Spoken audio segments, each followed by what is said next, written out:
This is the vintage computer and retro game studio I dreamed of, but disaster struck not once, but twice. Flooded out and we were forced to evacuate. We rebuilt everything from scratch. And now in our third property with brand new gear and a lot of hard work, we're finally ready to reveal the Dream Retro Studio. Now let's go on a behind the scenes studio tour to look at all the tech powering the channel and some of the other cool vintage computers and retro games that we'll be featuring on Retro Rares.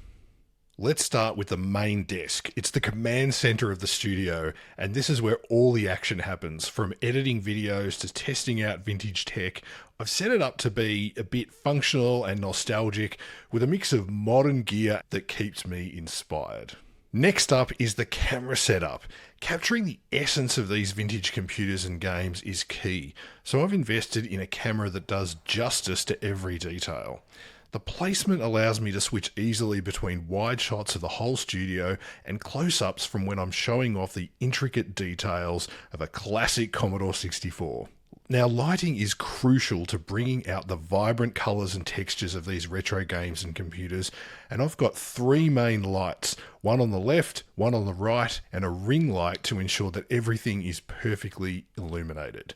Whether I'm filming a game session or just showcasing the latest restoration project, it's going to be very well lit. Now, great audio is just as important as great visuals, especially when discussing the finer details of vintage tech, and that's why I'm using the Shure microphone, known for its crystal clear sound quality. Whether I'm narrating a restoration or giving my take on a retro game, this mic really ensures that every word comes through perfectly. To keep things running smoothly during filming and live streams, I rely on the Stream Deck. It's an essential tool for quick transitions, launching effects, managing multiple tasks at once. With just a tap, I can switch between cameras, camera angles, bring up graphics, or even just start recording, all without missing a beat. So let's get straight into it. If you're a Gen Xer, no doubt you've grown up with handheld games like Game & Watch from Nintendo, and here we've got some classics like Space Invaders with cool graphics, Zaxxon, and both Super Mario games. This is a true blast from the past. For big box game collectors, we've got our Doom collection on display. Now this is a very heavy hitting collection featuring Doom 1 and the rarer Trilogy box set. This is a must have for any serious collector. And for vintage computer collectors, we have a Tandy Color Computer 3 sitting proudly next to the iconic Macintosh Classic. These machines represent a pivotal era in personal computing, and they're still as impressive today as they were back then. Of course, a gaming collection wouldn't be complete without a boxed Nintendo featuring Mario Brothers and Super Mario Brothers 2. These games defined an era and remain beloved by millions. And just when you think it couldn't get any better, we've got a working Game & Watch parachute. This is an absolute gem for any handheld gaming fan. I personally had one of these growing up and spent many hours, many weekends playing on this very game. This second shelf is very special. It's filled with memories from the 80s. If you had an IBM computer back then, you probably played King's Quest, maybe even Leisure Suit Larry without your parents knowing, and Duke Nukem. These titles were a gateway to adventure, humour and action. They set the stage for the future of modern gaming as we know it today. And we've also got more handhelds like Galaxy Invader 1000, Pac-Man, plus a rare Doom floppy with some incredible artwork. And for the Atari fans, we've got a couple of classics like Pitfall and Space Invaders.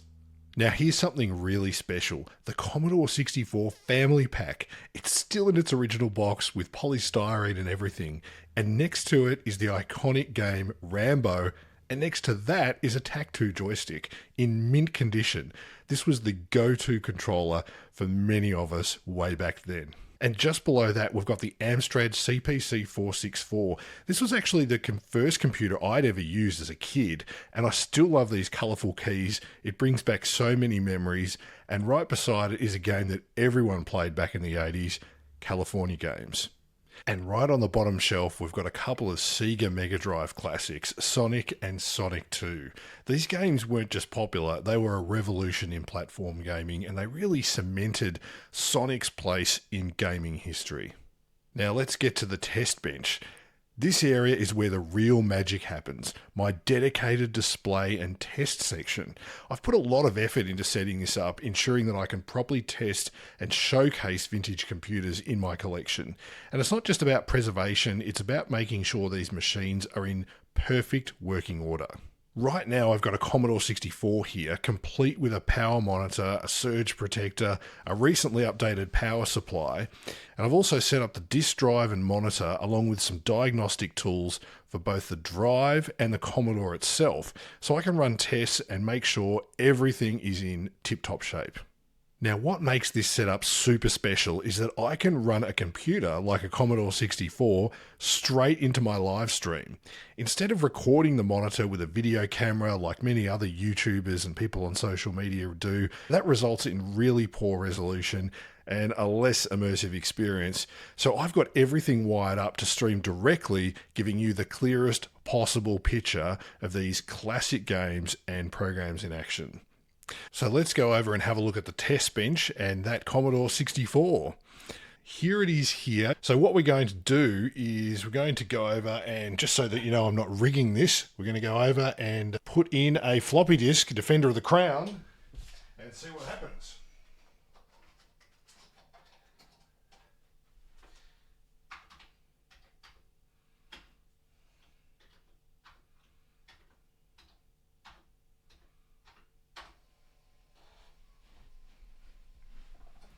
Now, the great thing is you'll be able to actually see now what's going on the computer itself, which is very cool. And I just love that blue resolution. It's great. There's a slight little striping effect around there, but we'll get rid of that with some customization. This is just as it is, straight out of the box.